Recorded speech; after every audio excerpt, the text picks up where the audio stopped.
the West African sub-region, the Confederation of Sahel States takes its route while ECOWAS is in panic. Ladies and gentlemen, this is the news of the day. You're welcome.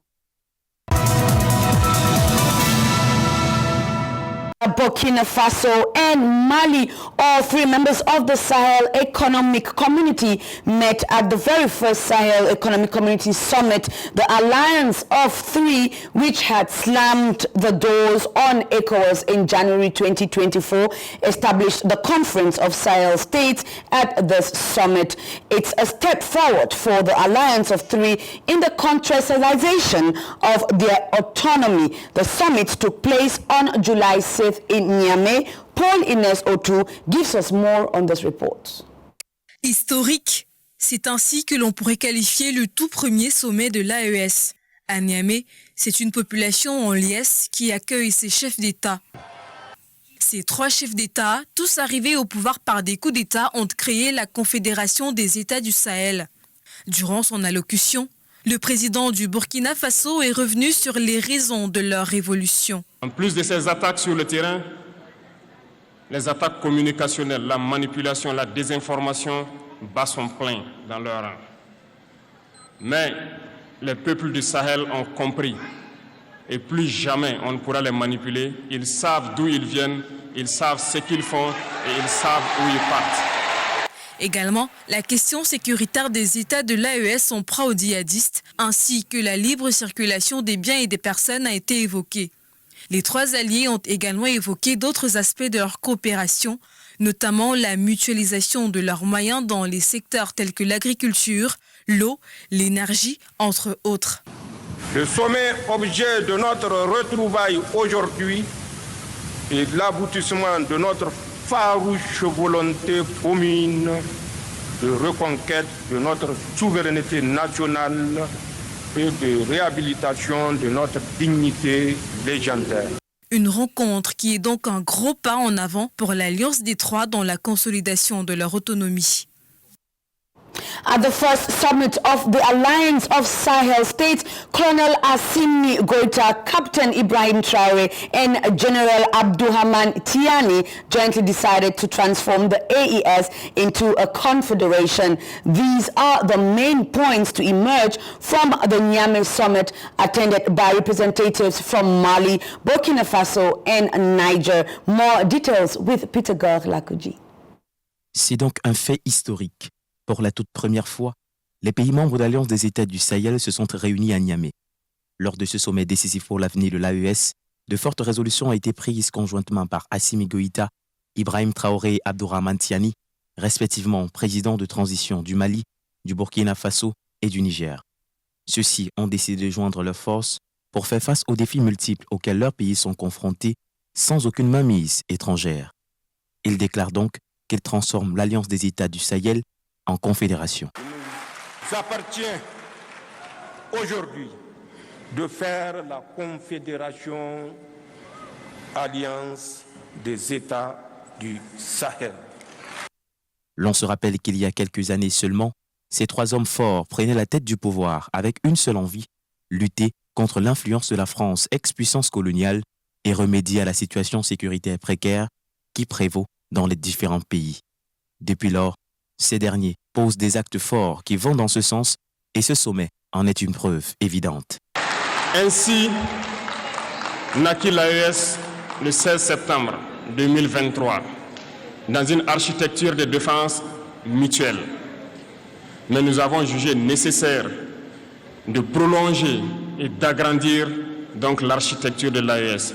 Ce qui nous rassemble aujourd'hui doit nous permettre d'aller sur d'autres terrains en plus de la défense, notamment les finances et l'économie, les infrastructures, la santé, l'éducation, bref, j'en passe. En septembre 2023, les représentants du Mali, du Burkina Faso et du Niger s'étaient concertés pour créer leur alliance et 4 mois plus tard, ceux-ci annonçaient leur sortie de la communauté des États de l'Afrique de l'Ouest. Malgré le retrait des sanctions sur le Niger en février dernier, les relations sont restées glaciales entre le pays et l'organisation sous-régionale. Alors que le colonel Assimi Goïta, le capitaine Ibrahim Traoré et le général Abdourahmane Tiani accusent la CEDEAO d'être inféodée à la France, ceux-ci sonnent définitivement la rupture avec cette organisation et entendent à travers cette nouvelle confédération qui les lie travailler en synergie pour assumer eux-mêmes la prise en main de l'avenir de leur pays. Now, fighting jihadists and expanding architecture alongside defense, these are the issues at stake in the Confederation of Sahel of States finalized last week in Niamey, Niger. The most important being sovereignty vis-à-vis the West African bloc, which these states believes takes its orders from France. Colin Bekatal tells us more. Le traité instituant la Confédération des États du Sahel, composé du Burkina Faso, du Mali et du Niger, a été acté la semaine dernière à Niamey au Niger. Le document paraphé par les dirigeants des 3 pays se présente comme un sceau de ces États qui partagent le même destin. Les États membres de cette confédération enracinent ainsi leur volonté de lutter pour la souveraineté. Le sommet objet de notre retrouvaille aujourd'hui et l'aboutissement de notre farouche volonté commune de reconquête de notre souveraineté nationale et de réhabilitation de notre dignité légendaire. C'est une confédération pour la lutte contre les djihadistes qui menacent leur territoire. La Confédération des États du Sahel, qui va travailler pour la mutualisation des ressources dans les secteurs que sont l'agriculture, l'eau, l'énergie et les transports, veulent effacer les frontières entre les 3 États membres. L'AES que nous sommes en train de mettre en place est d'abord et avant tout l'AES des peuples. Une AES dans laquelle les Burkinabés et les Nigériens seront chez eux au Mali et inversement. Il y est aussi question de promouvoir une plus grande utilisation des langues locales dans les médias publics et privés de leur nation. Ce n'est pas un secret de penser que cette confédération entérine le divorce avec le bloc ouest africain qui, d'après eux, est instrumentalisé par la France, ex-puissance coloniale avec laquelle ils ont multiplié des actions de rupture.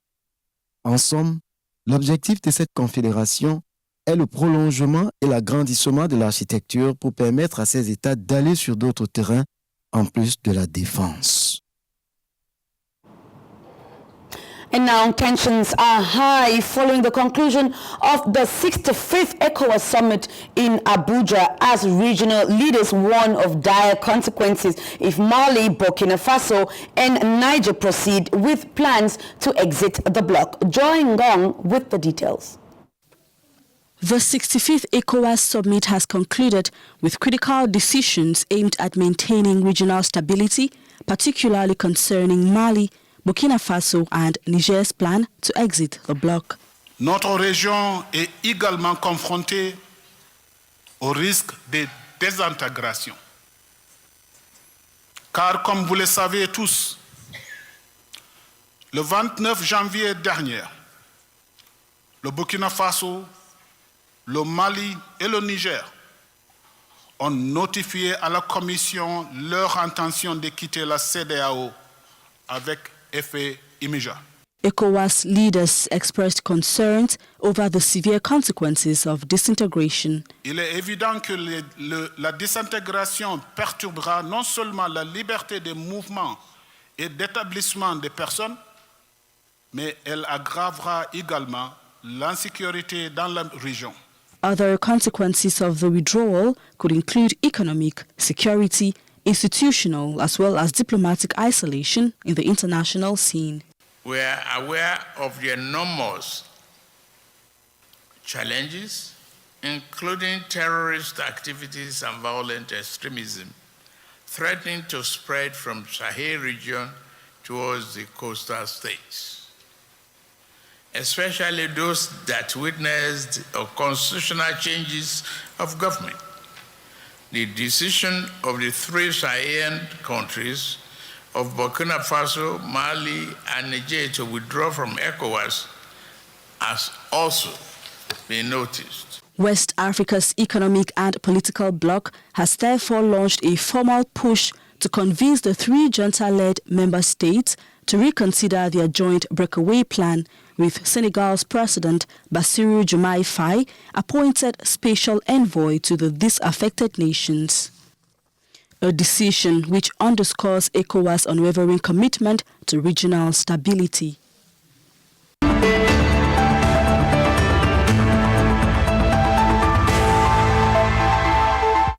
On our Now info bonus page, Cameroon's General Delegation for National Security, GDNS, signed a partnership agreement on May 13th with the German company Authentic GmbH for the production of national identity cards in 48 hours. The contract, based on a build, operate, transfer model, commits the Authentic Consortium to a 15-year period during which the company will finance, design, develop and install the security identification system in Cameroon. Contact Brenda Nong for further details. 48 heures, c'est désormais la durée pour la production des cartes nationales d'identité au Cameroun d'ici au terme de l'année en cours.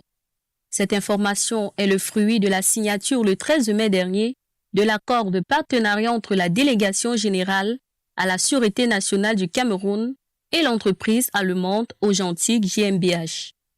Le contrat basé sur un modèle « Construire, exploiter, transférer » engage l'institution allemande Authentic pour une période de 15 ans au cours de laquelle l'entreprise financera, concevra, développera et installera le système d'identification sécuritaire au Cameroun.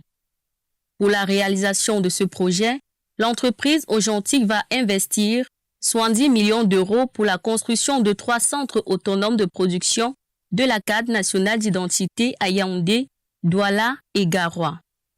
Le consortium Authentic aura également pour objectif de construire des centres modernes d'enrôlement avec un minimum de 15 postes dans chaque chef-lieu de région. Notons aussi que plus de 700 kits fixes et 300 kits mobiles de la plus haute technologie en la matière seront installés dans les postes d'identification.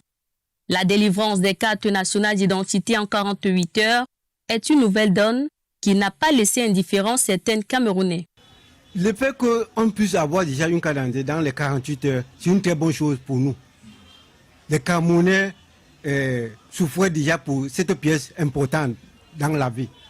Donc, si le délégué général de la Sécurité nationale, l'État camerounais ont trouvé un partenaire sûr et louable, c'est une très bonne chose. Si pour certains Camerounais, cette initiative sera bel et bien effective en 48 heures, d'autres par contre attendent de la voir se réaliser pour y croire. Je suis à plus d'1 an sans carte d'identité originale. Je fonctionne avec un récépissé qu'il faut proroger à chaque fois et ce n'est pas chose facile. Donc c'est très laborieux, c'est pénible et c'est incroyable. Penser qu'on est dans un état de droit comme le Cameroun et que les citoyens camerounais ne peuvent pas être en possession de leur carte d'identité, c'est vraiment complexe. Bon, si une décision a été prise pour améliorer ou alors pour solutionner ce souci-là, on en est ravis. Mais maintenant, ça reste un projet. La mise en place de ce nouveau système est un signe fort de l'engagement du gouvernement camerounais à moderniser son administration et à améliorer la vie des citoyens. Pour rappel, le DGSN, Martin Bangangele, a procédé le 19 juin 2024 à la pose de la première pierre du Centre national de production améliorée des titres identitaires de Yaoundé. And so, ladies and gentlemen, we end this edition of the News of the Day with this element, but not without a surprise. The big ovation from the people of Niger for Captain Ibrahim Traoré, who returned the favor, by the way, by walking 9 kilometers to enjoy this welcome. Have fun, see you soon, and stay blessed.